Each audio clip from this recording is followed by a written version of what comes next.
Good morning, everyone, and welcome to a Cabinet meeting of East Renfrewshire Council on 24th of August. We'll go straight into the agenda. First item, report apologies for absence. Everyone's here. So moving on to the second, declarations of interest. None heard. So moving on to the third item on the agenda, which is the estimated revenue budget outturn 23-24. And Barbara will be talking. Oh, no, it is Margaret. I didn't see you there, Margaret. Sorry. And Margaret's going to talk to this paper. Thank you, Margaret. Thanks, Chair. This report is the first one of the year, and it considers the revenue, income and expenditure against budget for the period up to 30th of June. Now, although the net expenditure at the 30th of June is shown in the report as 3.4 million more than budget, this is due largely to timing variances in expenditure and income, so we don't need to worry. It's not expected to continue throughout the year. It's just a timing blip at the end of June. On the basis of the latest information, we are forecasting a year-end underspend of 1.843 million, and that's 0.6% of the annual budget. The HRA, which is funded from rents, is currently forecasting to break even for the year.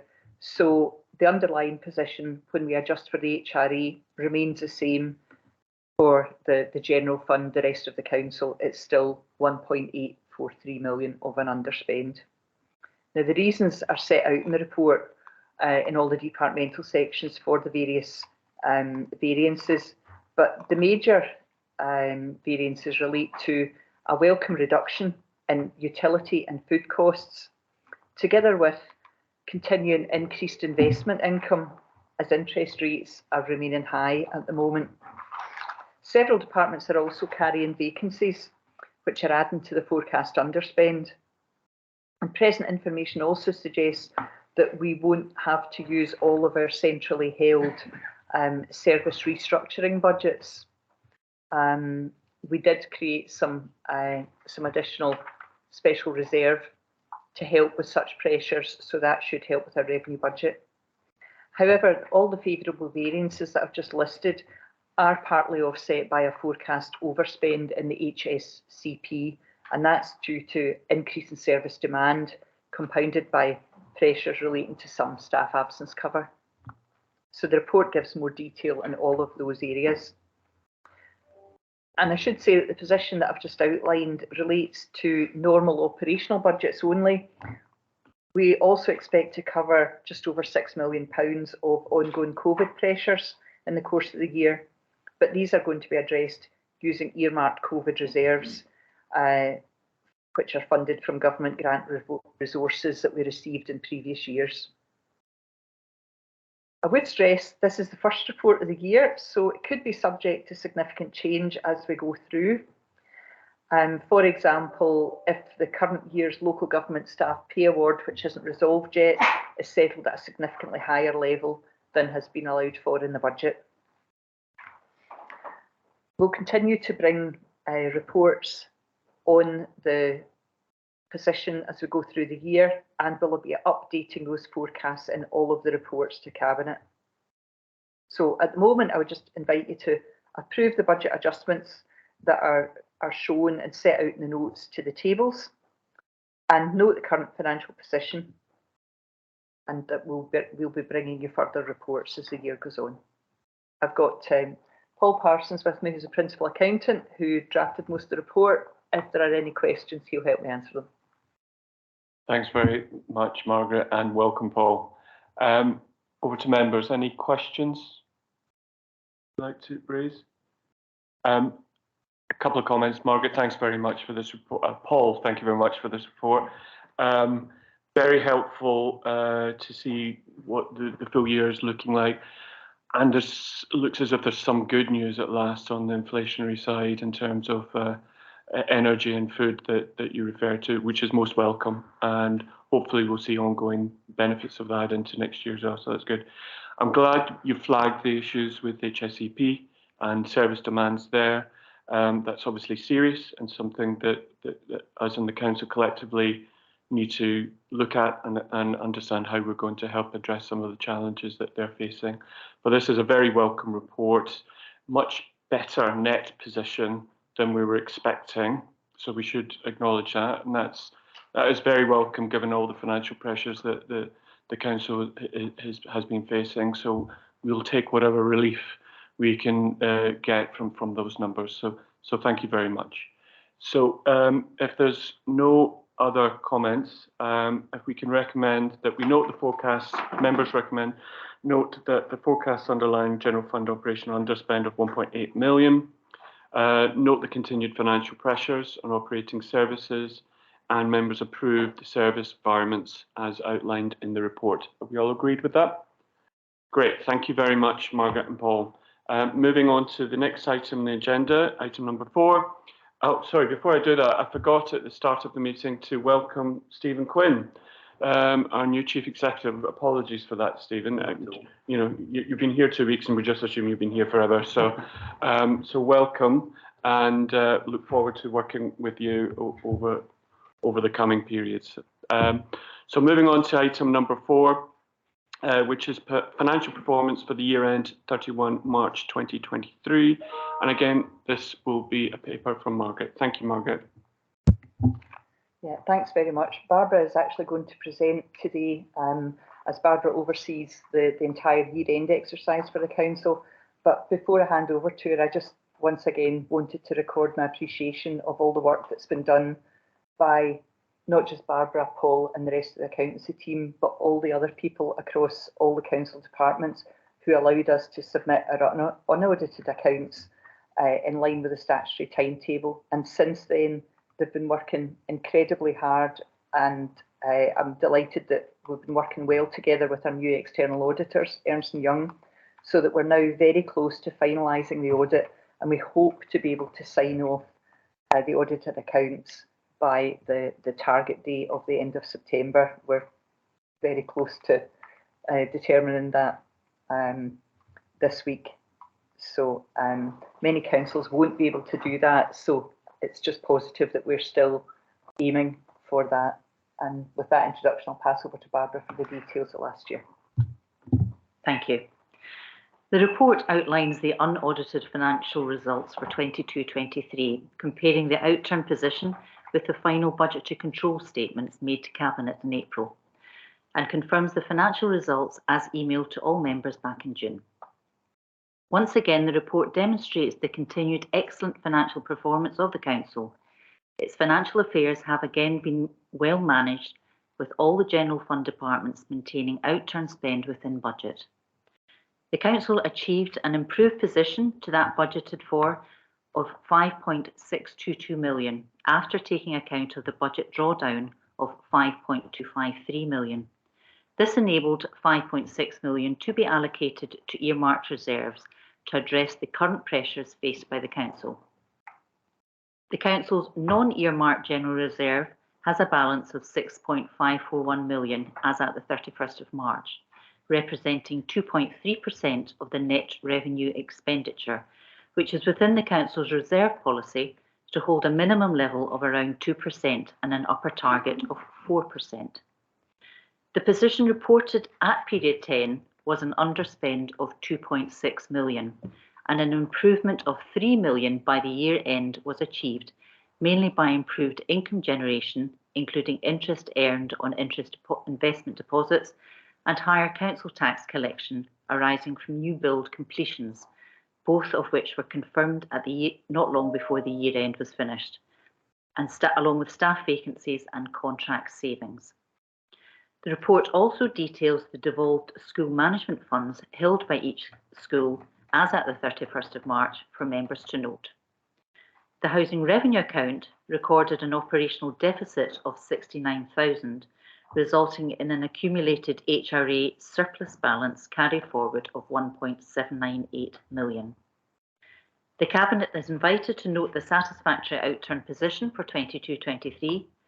Note that once the audit has been completed, the final accounts will be submitted to a future meeting of the Council along with the Auditor's report, and note the amounts held in the devolved school management earmarked reserve as at the 31st of March. Happy to take any questions. Thank you very much, Barbara. Can I ask members any questions on this paper? Barbara, thanks very much for this report. Just to clarify a couple of things. Firstly, the numbers as presented here is the same as at the last audit and scrutiny report. There's been no adjustments since then, so that's good. And I think I'd reiterate what Margaret was saying. I think thanks to the team in the finance department for all their work on preparing this. Having new sets of auditors, and I was an auditor, is not, and I know it will be a little bit different for you all this year. So thank you all for your patience and hard work to get to an agreed position. Just to clarify, do we have a date yet on when this will come to Council for approval? The date scheduled is the 26th of September.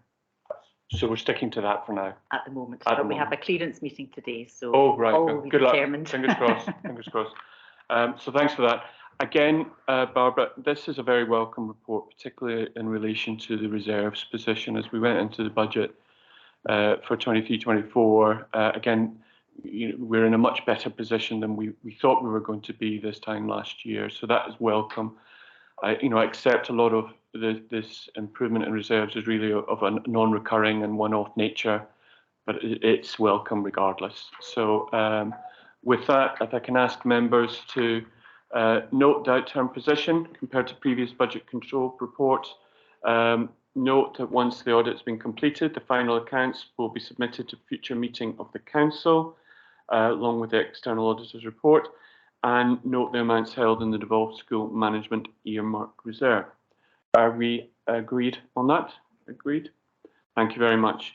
So moving on to the next item in the agenda is item number 5, Greater Glasgow and Clyde Joint Health Protection Plan 23-25, and this report will be given by Andy Corrie. Thank you, Andy. Thanks, Leader. The purpose of this report is to request permission from Cabinet to endorse and sign off on the Greater Glasgow and Clyde Health Board's Joint Health Protection Plan 23-25. The plan is an NHS-led document which has been prepared in consultation with all the local authorities within the Greater Glasgow and Clyde Health Board area, including East Yorkshire Council. Joint Health Protection Plan is a requirement of the Public Health Scotland Act and has been approved at NHS board level and now awaits sign-off from each of the participating local authorities. The plan is a live document and will be regularly updated over the next 2 years before being brought back to Cabinet to report on progress. The plan outlines the significant and sometimes underestimated role that local environmental health teams play in protecting public health of residents. And the recent and unprecedented COVID outbreak highlighted and indeed demonstrated the need for public health partners to prepare, practice and instigate pandemic and other public health plans through an integrated approach. I therefore ask the Cabinet to approve the report. On my left here I have David Hunter, the Environmental Health Manager, who contributed to the plan and is with me to answer any detailed questions that the members may have. Thank you. Thank you very much, Andy. Members, any questions? No, just a couple of comments, Andy, if I can. Does this cover bird flu in terms of if there were outbreaks of bird flu? I think there was sort of reference to that. Thank you very much. I think there'll be a lot of comfort by the public to see that all of this joint cooperative working was actually in place before COVID. COVID has really shown how we do work together collaboratively across all service delivery areas. So that's helpful, and I appreciate you drawing to everyone's attention the important role that environmental health plays. It's often forgotten about, but it has a very important and vital role in delivery of service to the people of East Renfrewshire. Another sort of question, there's a lot of noise at the moment in the press around new COVID variants and the likes. How is that impacting either HSEP or within the Joint Health Protection Plan? Any views on that, please? We haven't been contacted so far on the variant, so that at this point in time, there's no movement. I dare say that come the winter, that will start to exacerbate. We'll call together, probably by the Public Health Unit, to discuss any new variants and the effects they may have in the local populace. So aware of it, but it's not been alerted as high risk at this stage. That's very helpful to know. Thank you very much, Andy. So with that, Cabinet is asked to note and endorse the contents of the plan, note the participation of Environmental Health Service in the JHPP's development, and approve the JHPP for signing by the Director of the Environment. Are we all content with that? All agreed? Thank you very much. Moving on to the next item on the agenda, number 7, Place-Based Investment Programme 23-24, report by Director of Environment, and this will be taken. Have I missed item 6? Yeah. Not skipping neighbourhood zones. Sorry, apologies. We move back to item number 6, Neighbourhood Traffic Management Zones, report Director of Environment, and this will be taken by John Marley. Oh, not John Marley. Oh, Gillian's taking this. Gillian, thank you very much, Gillian. Thank you. The purpose of this report is to outline the rationale and methodology for the delivery of the neighbourhood traffic management zones and the proposed community engagement process. To date, we haven't carried out any consultation with the community, and what we are doing today is seeking authority to go out and start that consultation process. The background of this is in terms of Scottish Government policy looking to reduce transport emissions, the delivery of inclusive connective options, and the development of places and communities well integrated with sustainable travel options. Feedback from local community is consistent with these issues. In recent years, the Roads and Transportation Service have received a growing number of queries and complaints regarding excessive traffic volumes and vehicle speed in residential areas, especially those that are used locally as rat runs.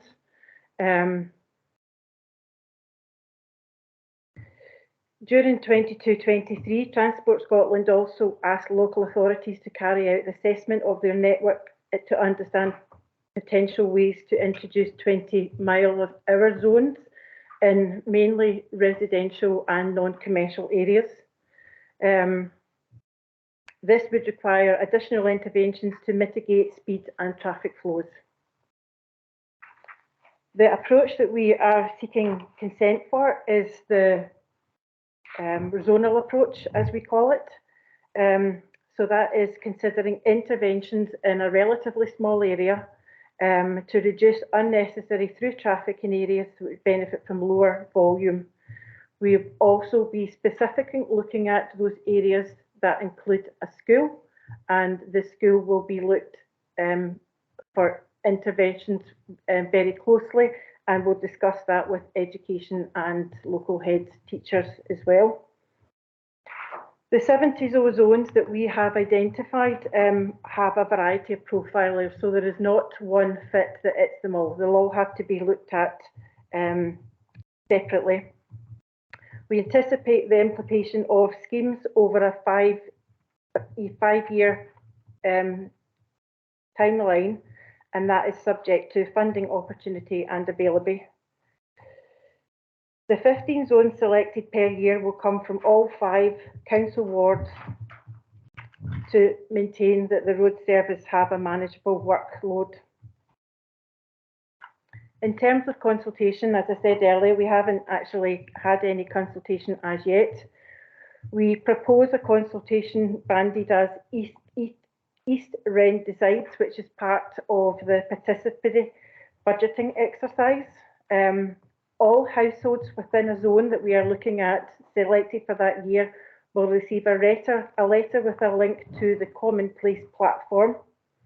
This is a map-based tool that enables members of the community to provide feedback, raise issues, and indicate what they are happy with and what they are not happy with. There will be information in the library, and anybody who requires assistance can go to the library, and the library staff will help them using the Commonplace platform, which is well used across the council. The second stage of the consultation will then present a short list of feasible interventions for a direct public vote. The most popular projects will move forward for detailed design and construction. Any feasible interventions deemed unaffordable at the time will remain on record pending identification of funding.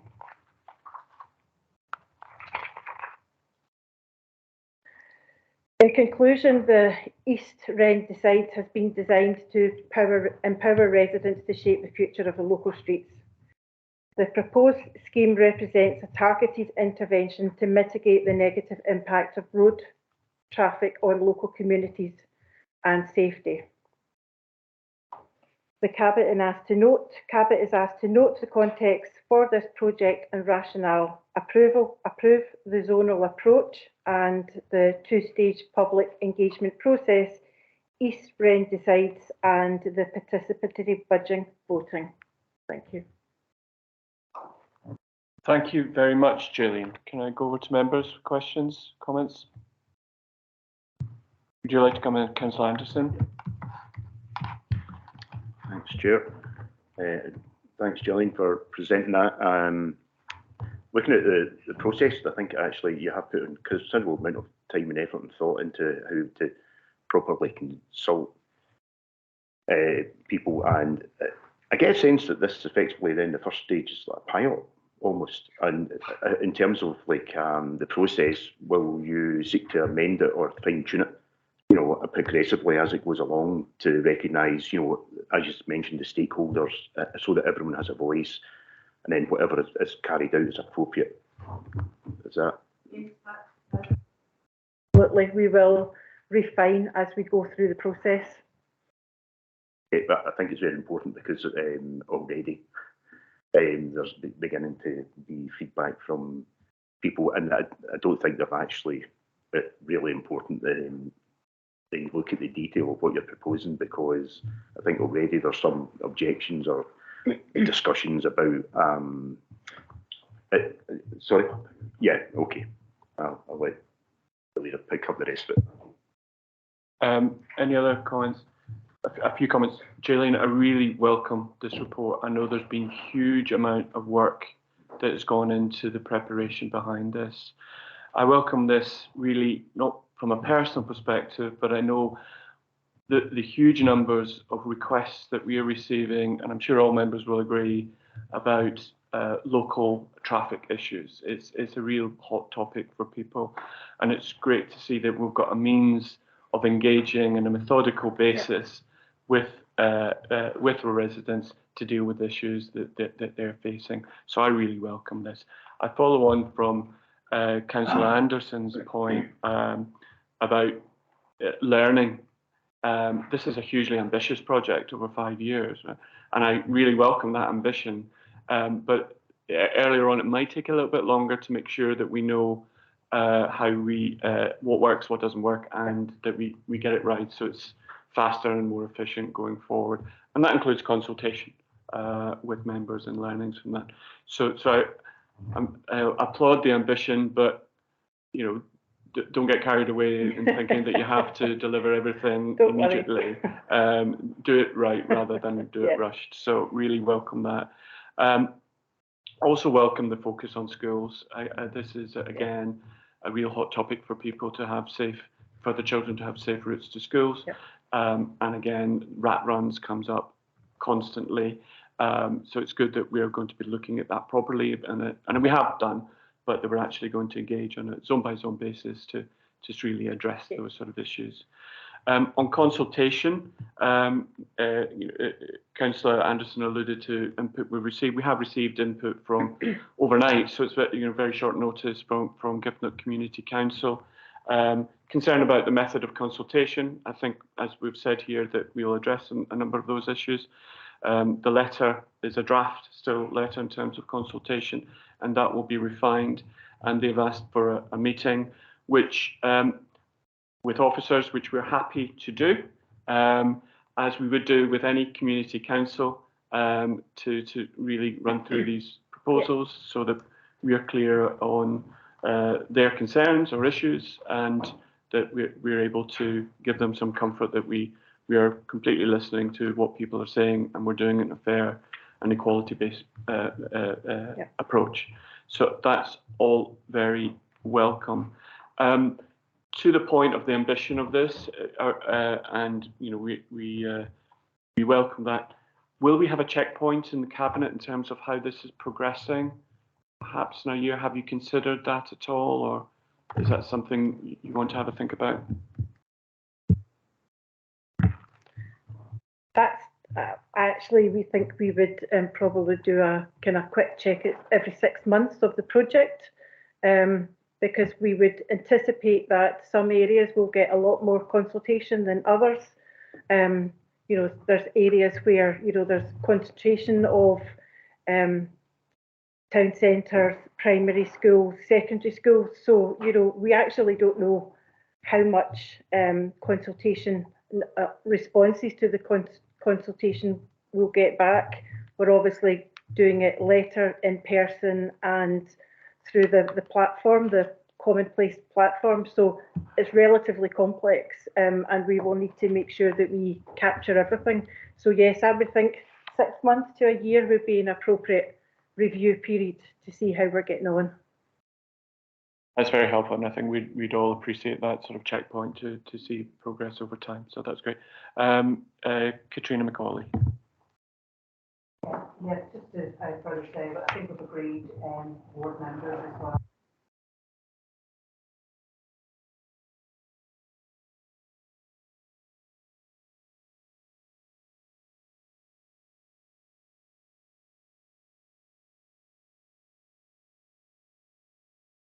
That's a very good point, Katrina. Thanks for raising that. And again, I welcome the fact that we're spreading this across all 5 zones, so that no one can complain that their area is not being looked at, and we're doing that on a prioritisation basis.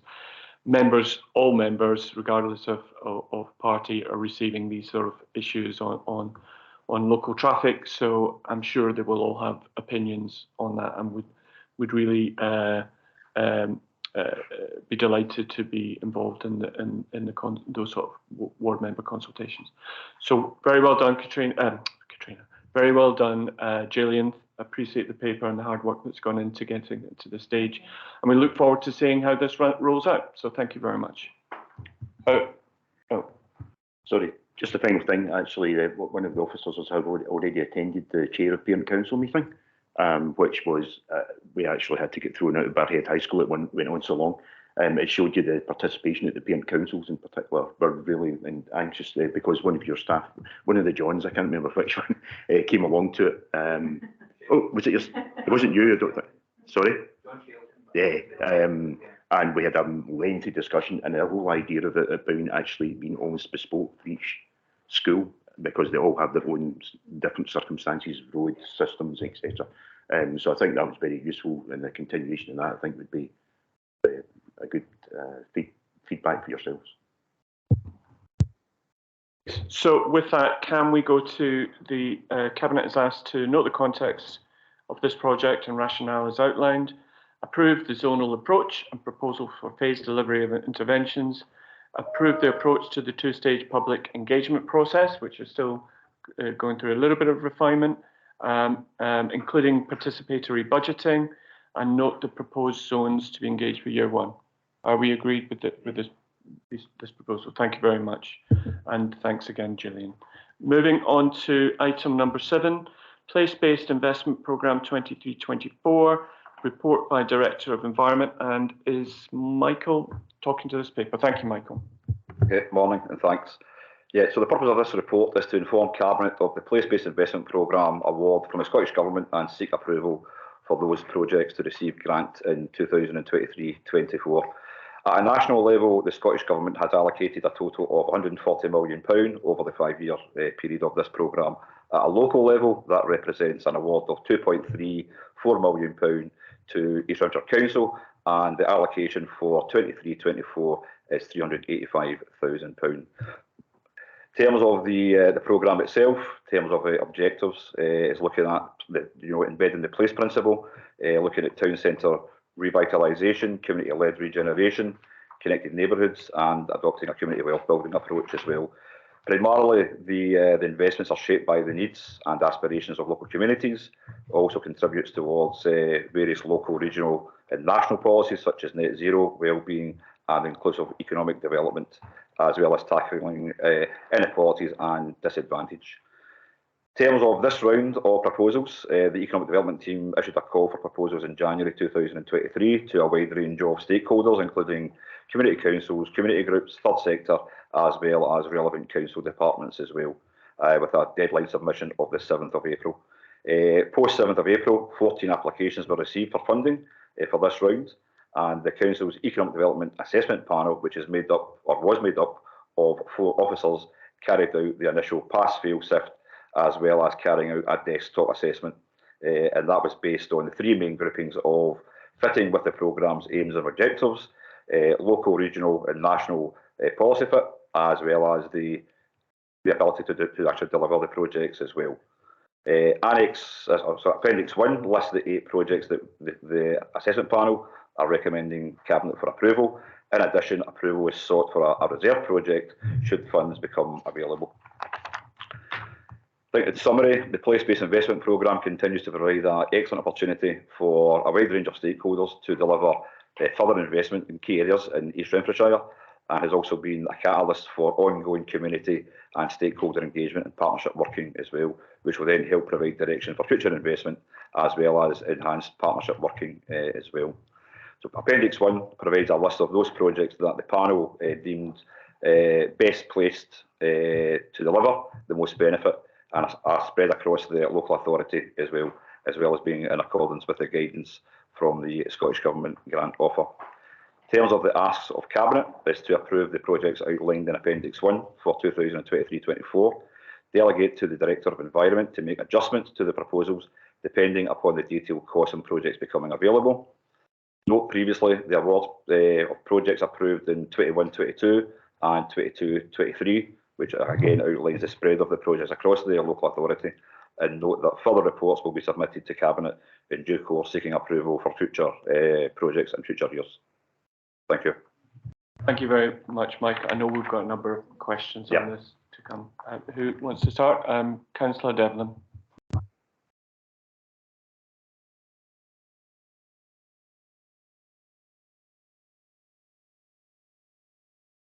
Apology. To create and improve community hub at Crookford House at the heart of a retirement village in Newton Mearns. Is that privately owned? Yeah, it's privately owned, but it's open for all residents to actually attend that hub. What do you mean, all residents? So the community hub is within a private setting, but it would be some private land. Yeah, it'd be open to other residents within East Renfrewshire to actually attend that hub. Right, would they be allowed to enter a private land, you know, come off the street and just basically enter it? Yeah. You know, known as a lot of vulnerable, obviously, pensioners and that in these properties. Yeah, I mean, part of the Desktop Assessments Act was asking those questions, but I could come back and provide further detail. Yeah, just, to that. You know, the investment's £800,000. It's a lot of money. Obviously, it's coming from the private sector, and we're investing £75,000. If you look at page 139, you've got the Broadleaf Court residents in Neilson War Memorial Association, direct a metre high around Broadleaf Court, Neilson, Main Street, improve safety, blah, blah, blah. It says project has been refused. This project is in private residential land and benefits mainly private residents. That one's been approved. Sorry, this is one that's been not allocated, and the other project's been allocated. It doesn't add up, you know. I'm happy that we have a look at the Brodie Court one again. Councillor, they are 2 completely different projects. I understand that, but they've got the same theme, they're privately owned. Well, I think one is, as I understand it, as a community hub that is available for other people to access, whereas the one that was not approved is on private residential land and is for the benefit of the homeowners. This is Scottish Government funding. We need to understand the criteria that the and the conditions of the grant that comes from Scottish Government Yeah. on how we can spend that money. And I'm happy to have a look at that again. I know a number of members have raised that with me, and I'll speak to the team. But the reasons are set out there within the report. If that's okay, if you want me to have a look at it again, but as it stands, it's not approved. But we will check in terms of the conditions of the grant. Yeah, I'm just surprised that the Crookford House one going to allow the community of Newton Mearns to use this garden or whatever it is. Be very, very surprised if we're allowed to use it. I suppose just in terms of the rationale for that, it's clearly sort of set out in the table. There is evidence of wider community benefit, in particular for older people. So there is access to that facility that will be shared, and it reflects what local people have been asking for. Whereas the Neilston proposal is mainly a proposal that would benefit the homeowners that the land is owned by. But I understand the issue and the concerns around the antisocial behaviour, and I think that's more the issue here as to how any funding support could address the antisocial behaviour issue.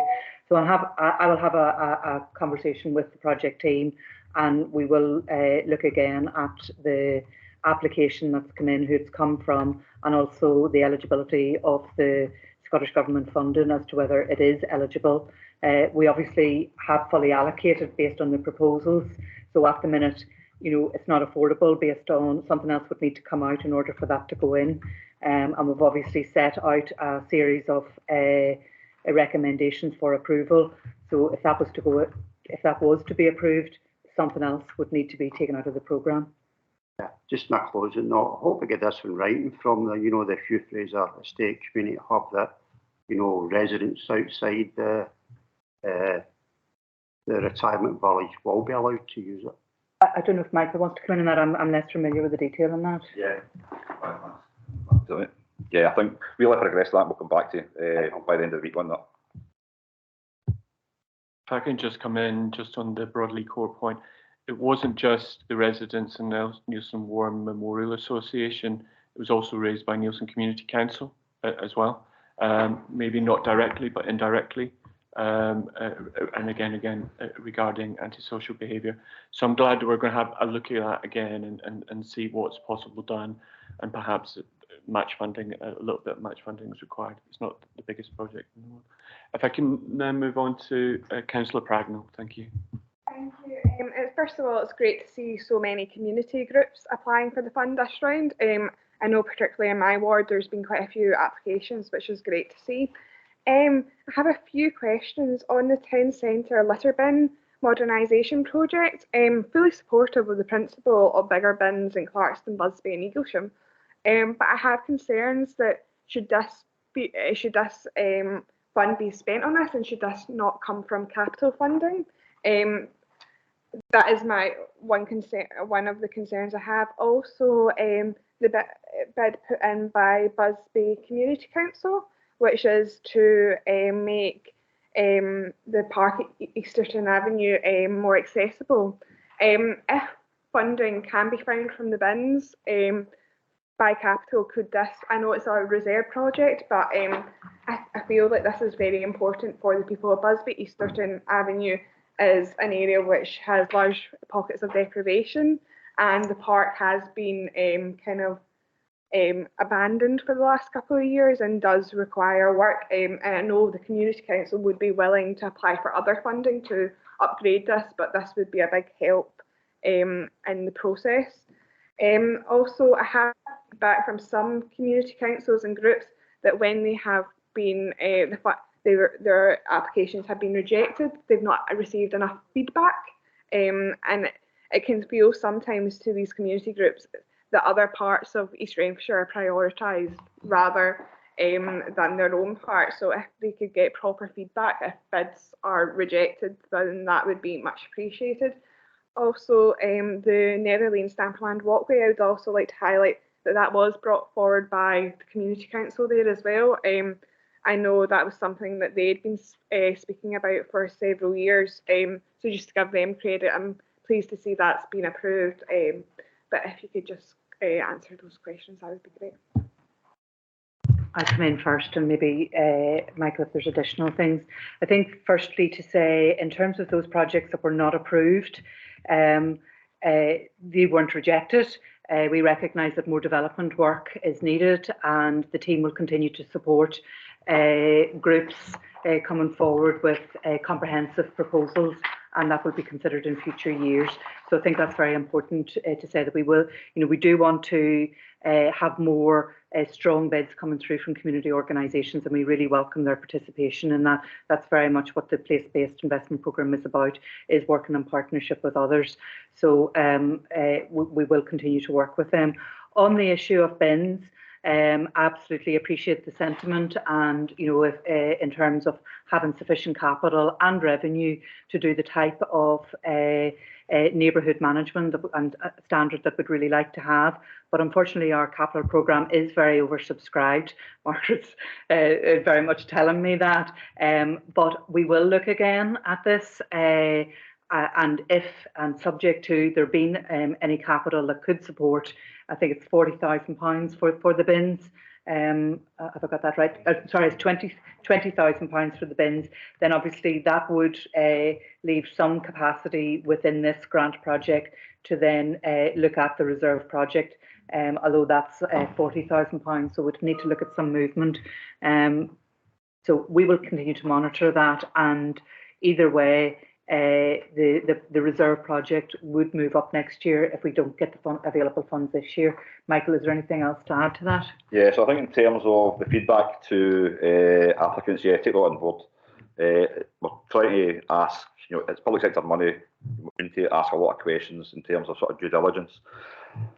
I'd say maybe some of the groups don't have that capacity as well. So we are currently undertaking a review of the application process to make it a bit more streamlined and more accessible. And part of that would be, more detailed feedback in terms of where projects could be strengthened and where support could be provided as well. Now, there are other pots of money available. So we have the UK Trustability Fund, which is coming in place, which is funded from the UK government. So there potentially scope to actually fund some of the projects that were unsuccessful if they were up to a particular standard. So our team will engage with those, particularly for that one that's on the reserve list, and maybe having a discussion with them and getting in a submitted application form, and then we'll then consider that.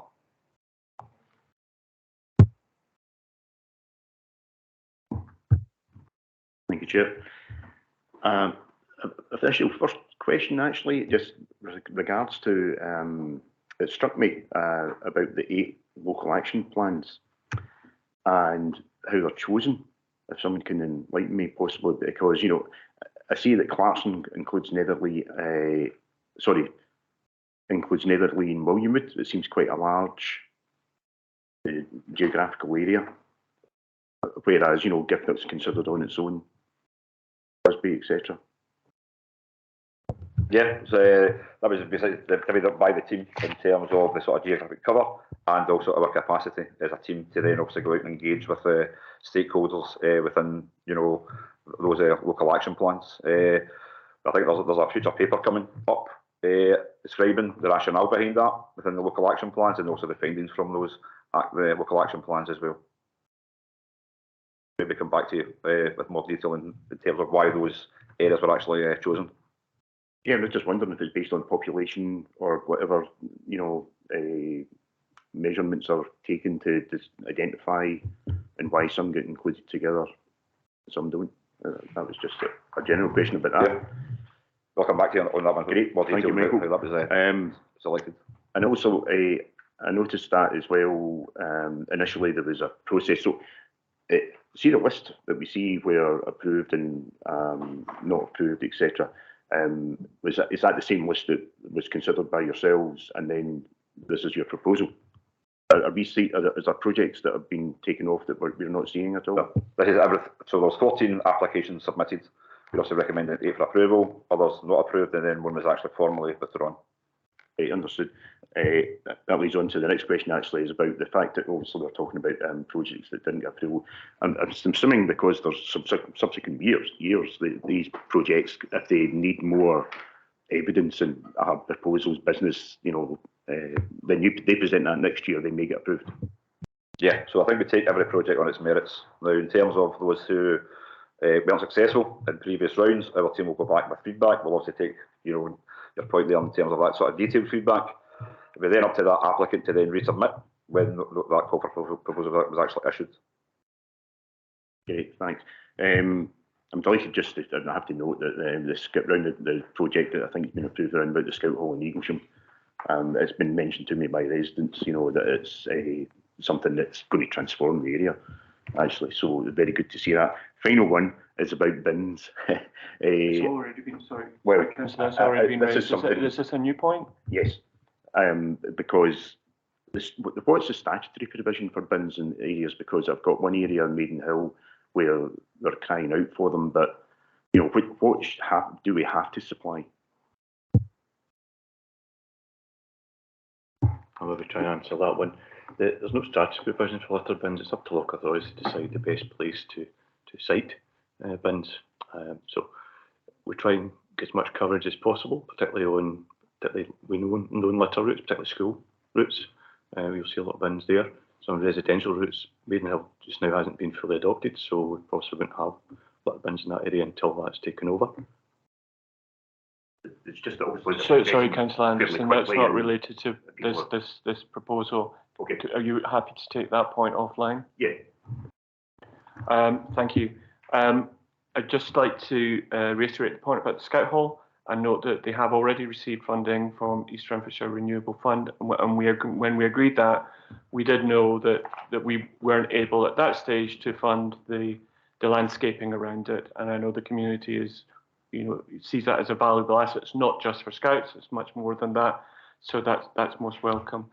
I'd also just like to address the Maxton Gardens issue. This is currently not approved. Now, I understand this is a very complex proposal within this, but I have received requests to reconsider this or at least review again rather than complete rejection at this stage.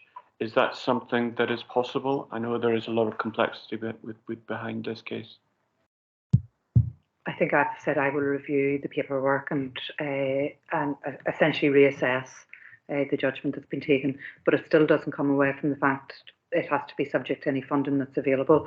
But I will relook at it without any guarantee, to assure you we will look at it thoroughly. The officers clearly have made an assessment. I will reassess that based on the grant criteria and come back and speak to you directly on the outcome of that. Then it's really about subject to funding available if that position should change. Thanks very much, and also timing, because obviously there's a new fund, and if the bid is in a better shape for next year, then great. Okay, thank you very much. Great, Councillor Devlin. The Maxwell Gardens, Maxton Gardens. Farm led to believe that the Maxton Gardens was built as a garden only, and there was no structures to be erected on the garden. That was part of the original, call it deeds if you want to call it that, way back. I wasn't aware of that, but again, we'll get a bit more detail on that and then come back to you. We're happy. So we've had a good scrutiny of those proposals. So thanks very much for that. So the recommendation for the Cabinet is to approve the projects subject to what we've discussed today in terms of refinements and review. On that, what is the proposal then? If there is these sort of changes, does that then have to come back to Cabinet, or is that delegated authority? I have delegated authority to approve any amendments. So I'm asking the Cabinet to delegate to me to make any adjustments to the proposals, depending on the detailed costs of the projects that become available. So if there is any shift or change in the individual cost of projects, or if other money becomes available and a project is funded from elsewhere, then I can make the adjustments within the programme. I would just remind that this is annual funding, and we do need to get the awards made so people can deliver the projects within the annual year. So it is important that we get a move on with delivering on these projects and feeding back to groups. Thank you. we content with that? So it's to approve the projects subject to the delegated authority, and that was the second point, delegate to Director of Environment to make adjustments to proposals depending on detailed cost of projects becoming available and given the input you received today. And note previously awarded projects approved 21-22, and note that further reports will be submitted to Cabinet in due course seeking approval for projects in future years. Are we agreed? Michael, thank you very much. So we'll now move on to item 8 on the agenda, which is proposed electric vehicle charging minimum fees, tariffs and overstay charges. And is it, sorry? Gillian. Oh, it's Gillian again. Sorry, I didn't see your hand, Gillian. And Gillian is taking us through this paper. Thank you, Gillian. So this report follows on from their Cabinet report that you considered on the 1st of December 22, where the principle of EV charging was approved at that meeting. This report is looking for approval for the minimum fees, tariffs, overstay charges and grace periods for overstay charges in our publicly available EV chargers.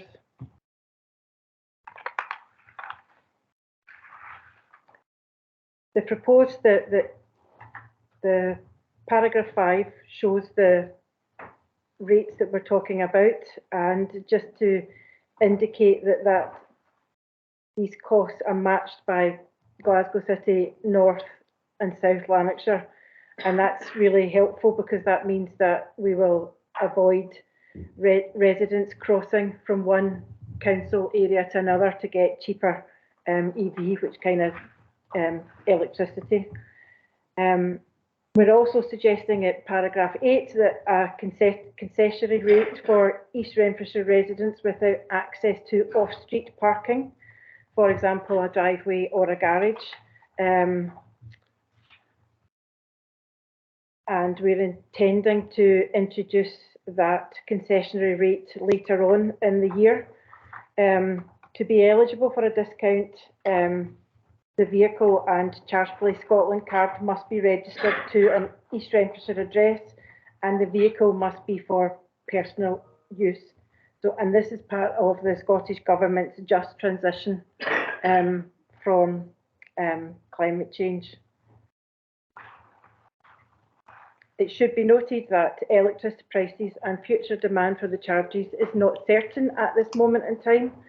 Energy prices at present remain volatile, and the implementation of tariffs may result in a short-term fall in usage. Regardless of future usage, I can confirm that the recommended tariff rates are sufficient to cover both the council's current electric costs to the council and the current network operation fees. And just ask you to consider the recommendations. Thanks. Thank you very much, Gillian. Any questions? Councillor Pragnell. Thank you. I know this has come up a lot at recent community council meetings about making sure that they're matched with Glasgow City and South Lanarkshire, so people aren't looking for cheaper electricity. Are you confident that this can be put in place by the 1st of October? Because I know I think we expected it to come in sooner, but are you confident that this date will be met? Because I think I've had a lot of emails about this. People are supportive of charging for EV, but they just want it in place now to stop hogging of chargers, etc. Absolutely. So we are anticipating the 1st of October is something that we can meet. We've obviously been in discussion with ChargePoint Scotland over a number of months. So I wouldn't have put it in the report if I didn't think we could do it, hopefully. Thanks. Any other comments? Councillor Devlin. Thanks, Leader. Is that cashless? Are they cashless? I think they are cash. When you walk about your pocket full of pound coins, no? Sorry? You don't need to walk about your pocket full of pound coins. I don't think so, no. Councillor Anderson. Question with regard to the concession rate, because I believe some of them are actually contactless, or you have to have the card And I can't remember if it's Disabled Scotland, to get that card, is there not a charge to actually get the card? At a £1 charge. Yeah. That's, I think it's going down then, possibly. Also, with how you use them, in terms of a lot of the time, the best way to do it is using an app on a phone, and making sure that the people, when they use the app, obviously I think they have to register to use it, but will still get the concession on the charges. If they're East Renfrewshire and they qualify, then yes. Yeah, I just want to make sure that rate, yeah. the residents have the maximum opportunity to get the concession and get the discounted rates. Yes. So we will obviously, when get to that point, we will be doing PR and comms to make sure that people understand what they need to do to get that card, etc. Because sometimes I have known that the app would not work, and then if you don't have the card to tap, which also logs you into your account and then makes sure you get charged the appropriate rate, you then, if you use a contactless card, you're going to pay the full rate. It's just so that people are aware of that as well. Okay. They then will be charged possibly more than the concession rate. If they use contactless, there's no login. Just to note, possibly.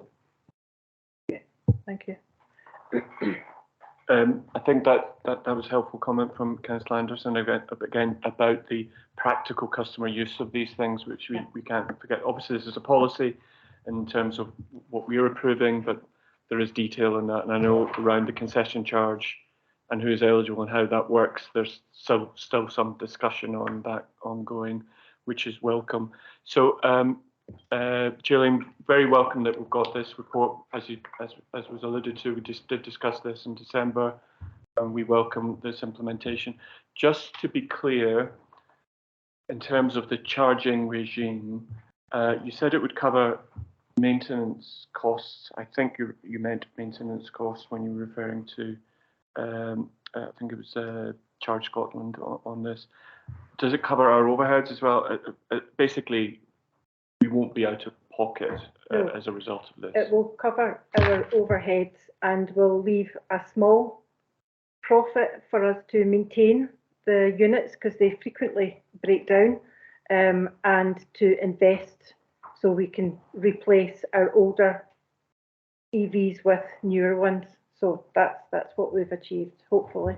That's very helpful. So not for profit, but to cover all associated costs of supporting the network within East Renfrewshire. Very helpful clarification. So thank you for that.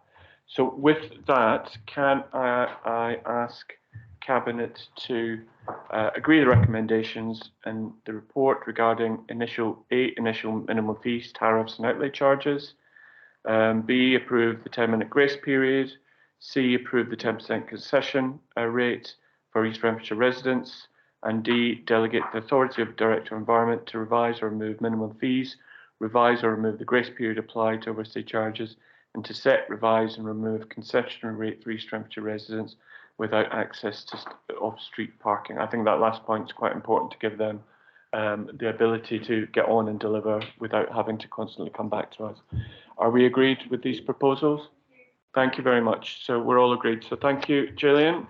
And moving on to the final item on the agenda, which is item number 9, East Renfrewshire Culture and Leisure, Sport and Physical Activity Strategy 23-28. And this report is being taken by Siobhan McColgan. Thank you, Siobhan. Thank you. The purpose of this report is to seek approval for the draft Sport and Physical Activity Strategy 2023 to 2028. The Sport and Physical Activity Strategy is included in Appendix 1 and identifies how we will achieve the vision of an East Renfrewshire where most people are active in sport and physical activity from all communities. The strategy reflects the 6 Active Scotland outcomes and how they will be applied within East Renfrewshire and include encouraging and enabling the inactive to be active, the active to be more active, developing physical confidence and competence from the earliest stage, improving our active infrastructure, people and places, supporting well-being and resilience in communities through physical activity and sport, and improving opportunities to participate, progress and achieve in sport. Page 9 of the draft strategy highlights specific groups of people who have been identified for targeted support through the strategy, and that's as a result of research which indicates they're more likely to be inactive and include children and young people, older people, families from low-income households, Black minority ethnic groups, vulnerable children and care-experienced children and young people, and people with disabilities or additional support needs. The draft strategy has been developed through consultation with a range of staff, including HSCP and environment colleagues, East Renfrewshire Culture Leisure Board and stakeholders, and has included governing bodies and national associations. The strategy is supported by detailed operational plans which deliver the council objectives under the community plan, Fairer East Wren plan and outcome delivery plan. The plan will support recovery and renewal within our communities and will guide the work of the Trust and its staff to deliver high quality services to the residents of East Renfrewshire. Cabinet is asked to comment on and approve the content of the draft Sport and Physical Activity Strategy 2023 to 2028, and Ian Pye has joined us from Culture and Leisure Trust today and will answer any questions that anybody would have. Thank you. Thanks, Siobhan, and welcome, Ian. I know there's been a lot of collaboration, preparation of this report, so much appreciated. If I can open up to members, Councillor Pragnell. Thank you. I appreciate that you've included people with disabilities and additional support needs. I know from my perspective, as someone with a hidden disability, I can find it quite difficult to find exercise classes that are suited to my needs, that don't exacerbate my condition. So I'm fully supportive of that. And if any, I think we probably need more classes that are maybe suited, because I know being a younger person, they have the vitality classes, but sometimes it's not an environment that younger people want to be in because they're maybe sometimes targeted to older people. And also I'm aware that we have classes that are very popular, such as Aquafit, that are popular for those with disabilities, and that they are usually fully booked in advance. So it would be interesting to see if we could kind of up that capacity for those with disabilities and additional support needs. But I understand that generally relies on pool capacity, and at the point where we're at full capacity on that. So I really welcome this report. Thank you. George, any other questions? Councillor Anderson. Yeah, just want to acknowledge again the amount of work and preparation, and the partnership is a key word that's seeing it, and I know how much the Trust, the impact that this is going to have for the health and well-being of people of Renfrewshire, but East Renfrewshire, but also the impact it's going to have on the services. The healthier our people are, the better. So just appreciate it very much. I want to say thanks. Okay, thanks very much. I've got a couple of comments. On the outcomes, and it's very clear in terms of the outcomes that we're trying to achieve. It'd be very helpful to have baselines on that in terms of where we are now. That's a little bit unclear, so baselines would be helpful. And a follow-on question for that is really, when do we review the outcomes of this in terms of plan? Obviously, it's a 5-year plan. What's the appropriate checkpoints within that? Perhaps answer that first of all. On your, I suppose your second point first, one of the proposals within this document is the establishment of a sport and physical activity forum, and the position of that forum, or the job of that forum, is to review the strategy to make sure that the actions that have been sort of set out within the strategy are being achieved, or if there's any reason for some time lag in those. So we see that as being a forum that would meet maybe 2 or 3 times a year. So it's that kind of a timescale for that there'll be officers brought into that to actually have to answer the questions on specific actions within that. In terms of your first point, and as in terms of a starting point, we have got detailed starting points now, but we will illustrate that at a further point. We've got detailed starting points in the Trust business plan, action plan, and we've got detailed starting points of what's called the Active Schools ASMO report, which is a yearly report that's submitted back to Sport Scotland. So we can clearly identify where our starting point is, and then on a sort of a half yearly and then a yearly basis, be able to track progress from that. Okay, and will that come to Cabinet or? Ian? We could happily bring that to Cabinet. We could bring an annual update in that way. We can arrange for that. Yeah, that would be helpful to see progress over years. Obviously, it's 5 years, but I think it'd be helpful to have that sort of checkpoint. So thank you for that. Another couple of very specific questions. One, you refer to older people, which is great in terms of getting them more active. Maybe you can't answer this, but do you think our GPs are doing enough to refer individuals to the programs that we offer, which are very valuable, and I know the people that are on it love them. So I'm wondering, can we do more on that, or do you think they're fully aware of what's doing and there's lots of social prescribing going on? I'd say the picture in East Renfrewshire is quite a good picture for GP referral. We've got a significant number of not all GPs, I must admit, not all GPs, but a significant number of GPs that are fully referring into our programs. At the moment, the problem is at the other end, which is we've got more demand because of some of the particular issues from COVID that are washing through now in terms of frailty, social isolation and loneliness and things like that. So we've got more demand than we can actually handle at the moment. So that's one area that we are looking at. But in terms of GPs within East Renfrewshire, yeah, most of the GPs, or a significant number of GPs in East Renfrewshire, are fully supportive of this sort of exercise on prescription model. I think that's very helpful, and I think that just illustrates a partnership working across HSEP, education, and the trust. So, and I think those links are very, very important. So, thanks for that.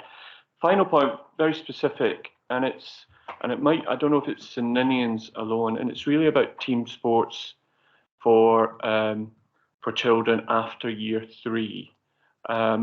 My understanding from my own daughter was that wasn't provided because of the pressures of academic years and doing exams and the likes for years 4 to 6. So I wonder, you're all looking a bit puzzled, so I'm not sure if that is a policy or I'm getting incorrect information. I'm happy to go and ask that question, Leader, but it's not something I'm aware of, and certainly from discussions with the head teacher and even just looking at Twitter and see regular updates of the school football team, the netball team, youngsters taking part in gymnastics. So I would be surprised if that's a policy, but I'm happy to go and check. So this was hockey, so I don't know if that's specific, but we can pick that up separately. So as far as you're concerned, there isn't a block on that. Far from it, you're encouraging sport through that period. Great, thank you very much. So with all of those comments, can we go to the recommendations on the paper, which are, just pulling them up. So we're asked to comment and approve content on the draft sport and physical activity strategy 23-28, and I think we've all done that. So thank you very much. That's agreed. So thank you very much. That's the end of today's Cabinet. Thank you.